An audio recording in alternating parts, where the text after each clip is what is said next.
Hello friends, मैं अजय कुमार शर्मा आपके अपने यूट्यूब चैनल अजय मैथमेनिया में फिर से स्वागत करता हूं। हम कक्षा 10 के गणित के प्रीवियस ईयर क्वेश्चन पेपर को सॉल्व कर रहे थे, जो सेट नंबर 822 AX था। इसमें कई सारे सवालों को सॉल्व किया जा चुका है। प्रश्न संख्या 3 तक के सारे सवालों को सॉल्व किया जा चुका है। उसका एक प्लेलिस्ट भी बना हुआ है, इस लिस्ट भी बना हुआ है।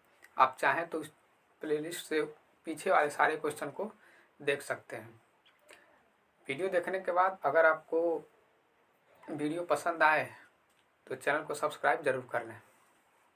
चलिए आज का टॉपिक हम चालू करते हैं। ये प्रश्न संख्या 4 का क इसमें दिया हुआ है। करा बिना लंबी विभाजन प्रक्रिया किए दिखाइए कि परिमेय संख्या 66/180 शांत दशमलव है या अशांत आवर्ती दशमलव। बिना वास्तविक विभाजन किए परिमेय संख्या 13/125 का दशमलव प्रसार भी ज्ञात कीजिए।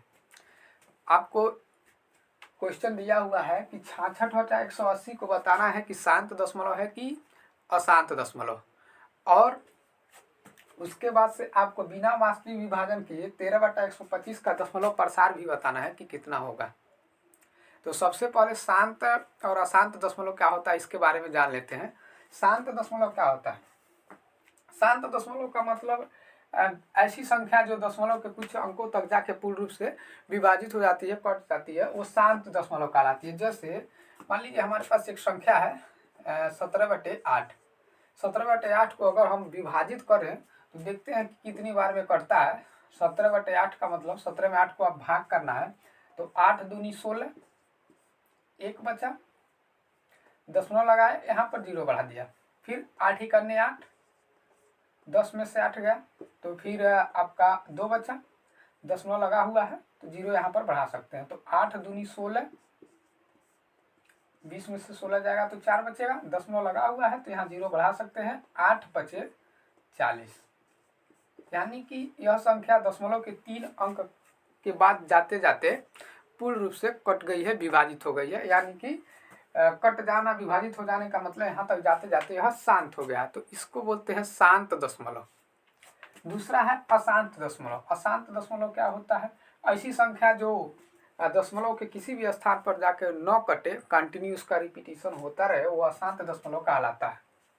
जैसे हमारे पास मान लीजिए 3/10 है, यानी 10 में 3 का भाग करना है, तो भाग कीजिए, 3 तिहाई 9 होता है, घटाइए, 1 बचा, दशमलव लगा तो 0 यहाँ पर आ गए, फिर 3 तिहाई 9 होता है, फिर घटाइए, 1 बचा, दशमलव लगा है तो 0, फिर 3 तिहाई 9 होता है। फिर इसी तरह से ये कंटिन्यू चलता रहेगा। तो दशमलव के बाद 3 3 3 3 3 3 इसका रिपीटिशन होता रहेगा, तो इसको बोलते हैं अशांत दशमलव। जो दशमलव के कुछ स्थानों तक जाके कट जाए, शांत दशमलव। दशमलव के स्थान के बाद भी वो न कटे, कंटिन्यूस का रिपीटिशन होता रहे, उसको बोलते हैं अशांत दशमलव।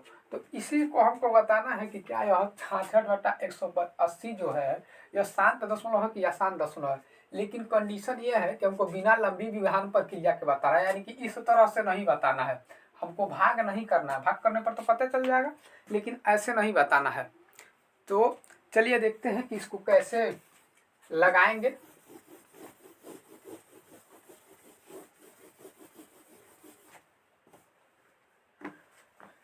कह रहा है कि परिमेय संख्या 66/180 का, 66/180 परिमेय है। तो परिमेय संख्या जो होती है वो कैसी होती है? परिमेय संख्या को हम P/Q के रूप में लिख सकते हैं, यानी कि 66/180 जो है वो P/Q के रूप में लिखा जा सकता है।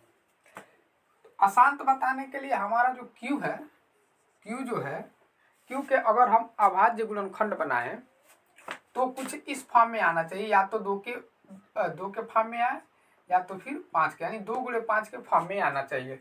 2 के भी हो सकता है, 5 के भी हो सकता है, या 2 × 5 दोनों के फॉर्म में हो सकता है। अगर इस तरह से आपका Q का मान आ रहा है इसका गुणनखंड बनाने पर, मतलब यह शांत दशमलव है। अगर इस तरह के फॉर्म में नहीं आता है, 2 और 5 के अलावा कोई दूसरी संख्या आ जाती है, तो वह अशांत होगा। तो चलिए 180 का हम फैक्टर बनाते हैं।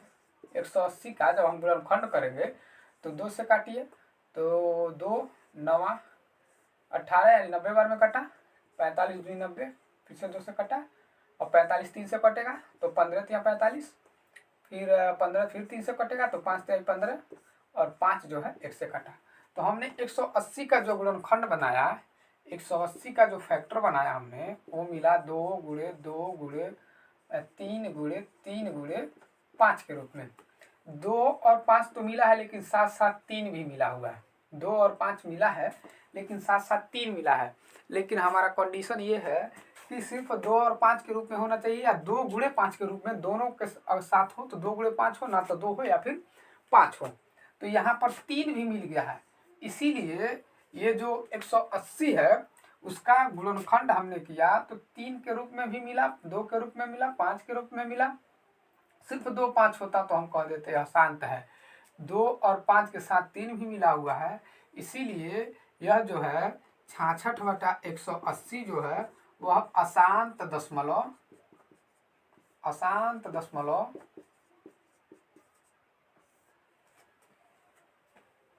है। परिमेय संख्या 66/180 जो होगा वो अशांत दशमलव होगा। क्यों होगा? क्योंकि इसका फैक्टर हमने बनाया तो 2 गुणे 2 गुणे 3 गुणे 3 गुणे 5 के रूप में मिला। यहाँ पर हमको 3 मिला, इसीलिए यह अशांत दशमलव। अगर सिर्फ 2 और 5 के रूप में होता तो यह शांत दशमलव कहलाता है। चलिए, इसके बाद फिर कह रहा है कि बिना वास्तविक विभाजन किए परिमेय संख्या 13/125 का दशमलव प्रसार भी करना है। तो 13/125 का हमको प्रसार भी करना। पहले का आंसर तो मिल गया कि 66/180 जो है वो अशांत दशमलव है। अब कह रहा है कि 13/125 का आपको दशमलव प्रसार भी करना है, यानी कि दशमलव के रूप में इसका आंसर भी लाना है। तो चलिए देखते हैं। अब 13/125 है, यह पहले तो हम देखते हैं कि यह अशांत है कि शांत है। तो 13/125 का जब फैक्टर हम बनाएंगे तो मिलेगा, 5 से काटिएगा तो 25 5 125, फिर से 5 से कटेगा, 5 5 25, फिर से 5 से कटेगा 1, यानी कि 5 गुणे 5 गुणे 5 आ गया। 5 गुणे 5 गुणे 5 आ गया। 5 इसमें सम्मिलित है, या 5 पर क्यों लिख सकते हैं इसको, 5 इसमें सम्मिलित है, इसीलिए यह शांत दशमलव है। 13/125 जो है शांत दशमलव है। अब इसका हमको दशमलव प्रसार कैसे करना, जब कोई दशमलव प्रसार भी कैसे करना है तो बिना वास्तविक विभाजन के करना है, यानी कि भाग के द्वारा नहीं करना है। तो कैसे करेंगे हम? अब इसको जब भी प्रसार करना हो तो हमको क्या करना था, 125 को हम 5 के क्यूब में लिख सकते हैं, क्योंकि फैक्टर बनाया है तो 5 गुणे 5 गुणे 5 आया है, तो 5 के क्यूब को हम 125 बराबर 5 का क्यूब लिख सकते हैं। दशमलव का प्रसार करने के लिए जब कभी भी दशमलव का प्रसार करना हो तो हमको ये नीचे वाला जो हर दिया हुआ है, या 5 गुणे 2 के रूप में हमको ला देना है। जब 5 गुणे 2 के रूप में आएगा, यानी नीचे 10 बन जाएगा, और 10 के रूप में मिलेगा तो ऑटोमेटिक 10 1/10 का मतलब दशमलव ही होता है, तो ऑटोमेटिक या दशमलव में बदल जाएगा। तो चलिए इसको बदलते हैं। 5 पर क्यू है, तो अगर हम यहाँ पर नीचे 2 के क्यू और ऊपर में यानी अंश में भी 2 के क्यू से गुणा कर दें तो हमारे मान में कोई परिवर्तन नहीं होगा, क्योंकि 2 के क्यू से 2 का क्यू कट जाएगा, फिर से 13/125 का क्यू ही बचेगा।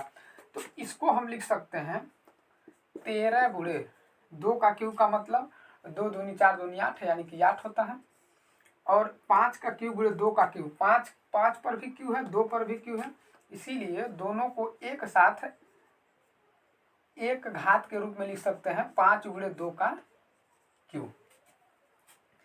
आगे लिखा जाए तो ये बन जाएगा 13 का गुणा 8 में कीजिए तो 13/104 होता है, और 5 गुणे 2 5 दूना 10, यानी 10 का क्यू हो जाएगा। आगे इसका आंसर बनेगा 104/10 का क्यूब क्या होता है, तो 10 गुणे 10 गुणे 10, 10 दाम 100 दहाँ 1000, यानी कि इसको हम 104/1000 लिख सकते हैं। 104/1000 का मतलब क्या हुआ कि नीचे 3 जीरो है तो ऊपर 3 अंक के बाद दशमलव लगा, यानी कि 0.104। इसका जो आंसर होगा दशमलव प्रसार में 0.104 होगा। ये हमारा इसका आंसर मिल गया। हमने क्या किया, 13/125 का हमको दशमलव प्रसार करना था। कैसे करेंगे, तो अगर हर को आप किसी भी तरह से 5/2 के रूप में तोड़ के ला देते हैं तो बहुत ही आसानी से आप इसका दशमलव प्रसार कर सकते हैं, क्योंकि हर के रूप में 10 होना या 10 का मल्टीपल होना 100, 1000, 10,000 के रूप में होना कहीं ना कहीं दशमलव को ही इंगित करता है, दशमलव को ही दर्शाता है। तो हमने इसको उसी फॉर्म में लिखा, 5 का क्यू था, 2 के क्यू से हमने नीचे और 2 के क्यू के ऊपर से गुणा कर दिया। 2 के क्यू से 2 का क्यू कट जाएगा, फिर सिर्फ 13/5 का क्यू ही बचेगा। तो गुणा कीजिए तो 2 का क्यू का मतलब 8 है, तो 13 का गुणा 8 में यहाँ पर भी 5 पर भी घात 3 है, 2 पर भी घात 3 है, इसीलिए दोनों का एक घात मिला के 5/2 का क्यू लिख दिया। गुणा किया तो 10 पर पावर 104 हो गया, 13/104, और इसका 10 पे पावर 3 हो गया, 10 पे पावर घात 3 हो गया। तो 104 10 पे पावर 3 का मतलब 1000 होता है, तो 104/1000। जब आप इसको दशमलव में नीचे 3 जीरो ऊपर जाएगा तो 3 अंक के बाद दशमलव, तो 0.104 इसका आंसर होगा। उम्मीद है कि यह सवाल आपको समझ में आया होगा, और आप इसका स्क्रीनशॉट लेना चाहते हैं तो ले सकते हैं। चलिए चलते हैं अगले क्वेश्चन की तरफ। अगला क्वेश्चन हमारा क्या कहता है।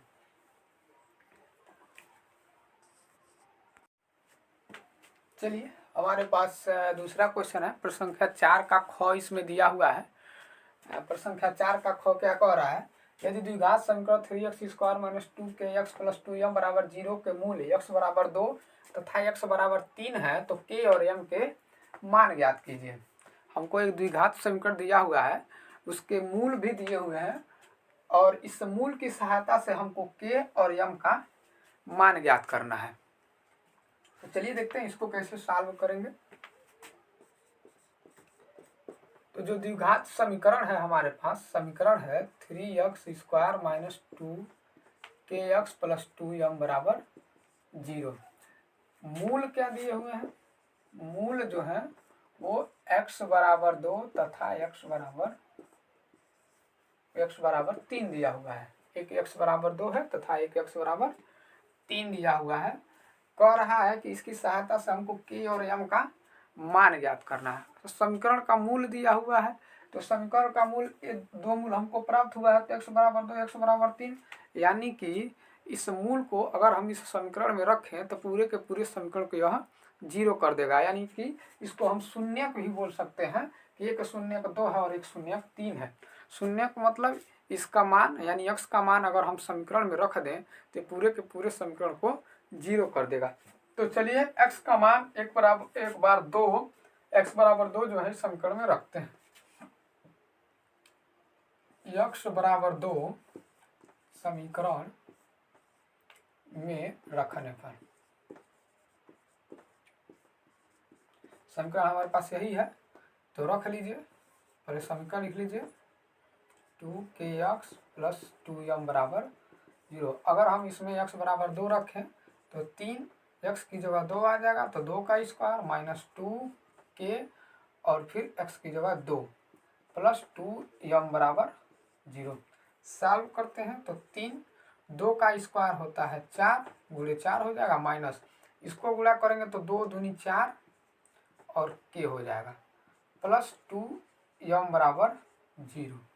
तो ये 3 चौक को 12 हो गया, -4k + 2m = 0। 12 को उधर भेजिए और + 2m को इधर लाइए, ये हो जाएगा 2m - 4k = -12। हमने 2m को पहले लिख दिया, -4 उसी जगह पर है, 12 को पक्षांतर किया तो इधर +12 उधर जाएगा तो -12 हो गया। अब इसको एक समीकरण नंबर 1 का मान लीजिए। पुनः फिर क्या किया जाए, अब पुनः x = 3 समीकरण में रखने पर, समीकरण हमारा यही है, समीकरण में रखने पर अब जो है x = 3 हम समीकरण में रखें तो समीकरण हमारा क्या है, 3x² - 2kx + 2m = 0 है। अब इसमें x का मान रखा जाए तो 3, अभी x का मान 3 हो गया है, तो 3 का स्क्वायर - 2k इंटू x का मान 3 + 2m = 0 हो गया। चलिए इसको सॉल्व करते हैं। तो ये हो जाएगा 3, 3 का स्क्वायर होता है 9 और माइनस 3 बुरे 2 के है तो 2 3 6 के हो जाएगा, माइनस 6 के हो जाएगा 6 के, अब प्लस 2m बराबर 0 और सॉल्व करते हैं तो 9 3 27 माइनस 6 के प्लस 2m बराबर 0। 2m को पहले ला देते हैं, माइनस 6 के यहीं रहेगा और 27 को उस पक्ष में भेजते हैं तो ये हो जाएगा माइनस 27। अब आप इसको समीकरण नंबर 2 मान लीजिए। समीकरण 1 और समीकरण 2, समीकरण 1 व समीकरण 2 को घटाने पर, घटाते हैं देखते हैं क्या होता है। घटाने पर तो समीकरण 1 हमारा क्या है 2m माइनस 4 के बराबर माइनस 12 हो गया और समीकरण 2 हमारा है 2m माइनस 6 के बराबर माइनस 27। घटाइए, घटाएंगे तो चिन्ह बदल जाएंगे, ये प्लस है तो माइनस हो जाएगा, ये माइनस है तो प्लस हो जाएगा, ये माइनस है तो प्लस हो जाएगा। घटाने पर चिन्ह बदल जाते हैं, चिन्ह बदलने के बाद यह प्लस था तो माइनस हो गया, माइनस था तो प्लस हो गया, ये भी माइनस है तो प्लस हो गया। तो चलिए 2m से 2m कैंसिल हो गया क्योंकि 2m में से 2m घटाएंगे तो 0 हो जाएगा। और इसको 4 माइनस में है 6 प्लस में है तो माइनस और प्लस का जब जोड़ घटाव होता है तो यहाँ प्लस वाला ज़्यादा है तो प्लस वाली संख्या आएगी तो 6 में से 4 घट जाएगा तो 2k हो जाएगा इक्वल टू, यहाँ पर प्लस 27 और माइनस 12 है तो यानी कि अब 27 में से 12 घटाना है तो 27 में से 12 घटाइएगा तो कितना बचेगा, 27 में से 12 घटाया जाए हमारा बचेगा 15 बचेगा, 15 12 27, इसीलिए k का जो मान होगा वो 15/2 होगा। यहाँ से हमको k का मान मिल चुका है, क्योंकि सवाल में पूछा था कि k का मान बताइए, तो k का मान इस तरह से हमारा मिला 15/2। अब इस k का मान जो है हम समीकरण 1 में या 2 में कहीं भी रख सकते हैं। तो k का मान यहाँ से हम लिख देते हैं, k का मान समीकरण 1 में रखने पर, तो रखिए समीकरण 1 कहाँ पर है तो है 2m माइनस 4 के बराबर माइनस 12 है तो 2m माइनस 4 और k की जगह 15/2 बराबर माइनस 12। तो 2 से 2 बार में 4 कटेगा, 2 दूनी 4, और हमारे पास बचा 2m माइनस 15 दूना 30 बराबर माइनस 12। तो 2m बराबर हो जाएगा, 30 उधर जाएगा तो माइनस 12 प्लस 30 हो जाएगा, यानी कि 2m बराबर, और 30 में से 12 घटेगा तो हमारा 18 बचेगा, 30 में से 12 घटेगा तो 18 बचेगा, इसीलिए m बराबर हो जाएगा 18/2 या 2 9 18। m का जो मान इस तरह से हमको मिला है वो 9 मिला है, m बराबर 9 हमको मिल गया, k का मान 15/2 और m का मान 9 मिला है। इस तरह से इस सवाल का हमारा जो आंसर था वो k का मान 15/2, m का मान 9 मिला। उम्मीद है कि यह सवाल आपको समझ में आए होंगे। अगर आप इसका स्क्रीनशॉट लेना चाहते हैं तो ले सकते हैं। इस तरह से हमने प्रश्न संख्या 4 के क और ख क्वेश्चन को सॉल्व कर लिया है। इसी तरह के वीडियो जो हैं प्लेलिस्ट में बने हुए हैं, जो हाई स्कूल यानी कक्षा 10 के यूपी बोर्ड से के क्वेश्चन पेपर से रिलेटेड है, प्रीवियस ईयर क्वेश्चन पेपर से रिलेटेड है। अगर आप पीछे के वीडियो ना देखे हों तो प्लेलिस्ट में जाएं और उसको ज़रूर देखें, क्योंकि सारे वीडियो में अलग अलग क्वेश्चन के अलग अलग कॉन्सेप्ट, अलग अलग फार्मूला बताए गए हैं। तो उम्मीद है कि आपको पसंद आएगा। अगर आप इस चैनल को पसंद करते हैं तो एक लाइक और सब्सक्राइब ज़रूर कर लें, ताकि आगे आने वाले वीडियो का नोटिफिकेशन आपको मिलते रहे। जय हिंद।